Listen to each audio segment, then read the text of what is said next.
പാലക്കാട് നിന്ന് മിന്നും വിജയം നേടി ജയിച്ച ഒരു നേതാവ്, അതായത് രാഹുൽ അവിടെ മത്സരത്തിന് ഇറങ്ങുമ്പോൾ തന്നെ പാലക്കാട് വലിയ രീതിയിലുള്ള പ്രതിഷേധങ്ങളുണ്ടായിരുന്നു. അതായത് ഒരു വരത്തൻ ഇവിടെ മത്സരിക്കേണ്ട എന്നുള്ള രീതിയിലുള്ള വിമർശനങ്ങൾ ഉണ്ടായിരുന്നു. കെ മുരളീധരനെ തന്നെ എന്തുകൊണ്ട് ഇറക്കിക്കൂടാ എന്നുള്ള ചോദ്യങ്ങൾ വന്നിരുന്നു.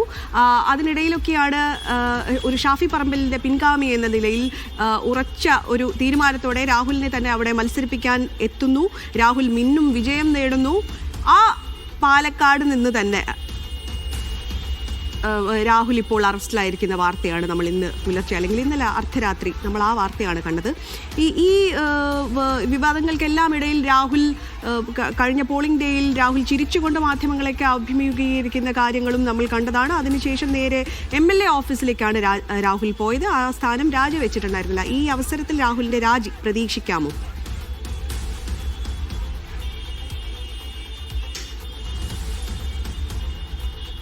ഒടുവിൽ രാഹുൽ മാങ്കൂട്ടത്തിൽ ജയിലിലേക്ക് പോകുന്നു.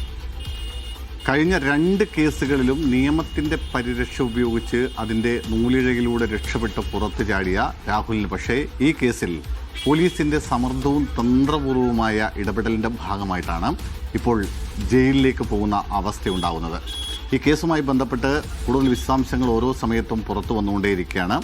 ജയിലിലേക്ക് പോകുന്നതിന് മുമ്പ് രാഹുലിൻ്റെ രക്തസാമ്പിളുകൾ അന്വേഷണ സംഘം ശേഖരിച്ചിട്ടുണ്ട് എന്ന വിവരം കൂടി പുറത്തു വരുന്നു. DNA പരിശോധനയ്ക്കാണ് ഈ രക്തസാമ്പിളുകൾ ശേഖരിച്ചിരിക്കുന്നത് എന്ന വാർത്ത കൂടിയാണ് ഇപ്പോൾ പുറത്തേക്ക് വന്നുകൊണ്ടിരിക്കുന്നത്. എന്തായാലും ഈ റിമാൻഡ് റിപ്പോർട്ടിൻ്റെ വിശദാംശങ്ങൾ കൂടി വരുന്നുണ്ട്. അതിൽ പോലീസ് പറയുന്നത് ഇയാൾ സ്ഥിരം കുറ്റവാളിയാണ്, പുറത്തിറങ്ങിയാൽ ഇയാൾ അതിജീവിതമാരെ അപായപ്പെടുത്താൻ വരെ സാധ്യതയുണ്ട്, അതുകൊണ്ട് ഏതെങ്കിലും തരത്തിൽ ഇയാൾക്ക് ജാമ്യം നൽകരുതെന്ന പോലീസിൻ്റെ വാദം കോടതി അംഗീകരിക്കുന്നു. അങ്ങനെ കഴിഞ്ഞ 2 കേസുകളിലും തന്ത്രപൂർവ്വം രക്ഷപ്പെട്ട, പോലീസിന് അറസ്റ്റിന് വഴങ്ങിക്കൊടുക്കാതെ ജയിലിലേക്ക് പോവാതെ തന്ത്രപൂർവ്വം രക്ഷപ്പെട്ട രാഹുൽ മാങ്കൂട്ടത്തിൽ ഒടുവിൽ ഈ കേസിൽ പെട്ടിരിക്കുന്നു. ജയിലിലേക്ക് പോകുന്ന സാഹചര്യം ഉണ്ടായിരിക്കുന്നു. ഇതിൽ ഈ റിമാൻഡ് റിപ്പോർട്ടിൽ പറയുന്നതനുസരിച്ചാണെങ്കിൽ ഈ 2024 ഏപ്രിൽ മാസം 8-ാം തീയതിയാണ് ഈ അതിജീവിതയ്ക്ക് നേരെ പീഡനം ഉണ്ടാവുന്നത്. തിരുവല്ലയിലെ ഒരു സ്വകാര്യ ഹോട്ടലിലേക്ക് വിളിച്ചു വരുത്തി അതിക്രൂരമായി ബലാത്സംഗം ചെയ്തുവെന്നാണ് റിമാൻഡ് റിപ്പോർട്ടിൽ പറയുന്നത്.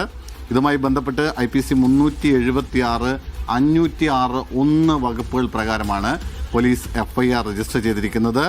ക്രൈം നമ്പർ 100/2026 എന്ന ക്രൈം നമ്പറിൽ. എന്തായാലും 31 വയസ്സുള്ള ഒരു യുവതിയാണ് ഇത്തരത്തിൽ പരാതി കൊടുക്കുന്നത്.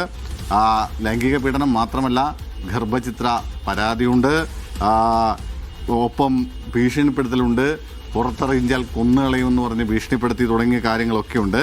എന്തായാലും ഇതിൽ ജനുവരി മാസം 9-ാം തീയതിയാണ് ഈ കേസിൽ ക്രൈം ബ്രാഞ്ച് FIR രജിസ്റ്റർ ചെയ്യുന്നത്. തൊട്ടു പിന്നാലെ ഈ പരാതിക്കാരിയെ സൂം വഴി അവരുടെ മൊഴി രേഖപ്പെടുത്തി. അതിനുശേഷം അവർ നൽകിയ ഡിജിറ്റൽ തെളിവുകളൊക്കെ ശേഖരിച്ചു. എന്തായാലും പരാതിക്കാരിയുടെ മൊഴിയുണ്ട്, അവരുടെ മെഡിക്കൽ പരിശോധന റിപ്പോർട്ടുകളുണ്ട്, ഡിജിറ്റൽ ഫോൺ രേഖകളുണ്ട്, അതുപോലെ ചില CCTV ദൃശ്യങ്ങൾ, ഇതൊക്കെ പരാതിക്കാരിയുടെ കയ്യിലുണ്ടായിരുന്നു. ഇതൊക്കെ ശേഖരിച്ചിട്ടുണ്ട്. എന്തായാലും വിശദമായ അന്വേഷണം തന്നെ വേണം എന്നും റിമാൻഡ് റിപ്പോർട്ടിൽ പറയുന്നുണ്ട്. അതായത് രാഹുലിന്റെ രാഷ്ട്രീയ ജീവിതം ഏതാണ് സുനിൽ, ഇപ്പോൾ എനിക്ക് ചോദിക്കാനുള്ളത് രാഹുലിനെതിരായ 3ാമത്തെ പരാതി. ആദ്യ 2 പരാതികളിൽ നിന്നും സമാനമായ ഒരു പരാതി തന്നെയാണ് ഇതും.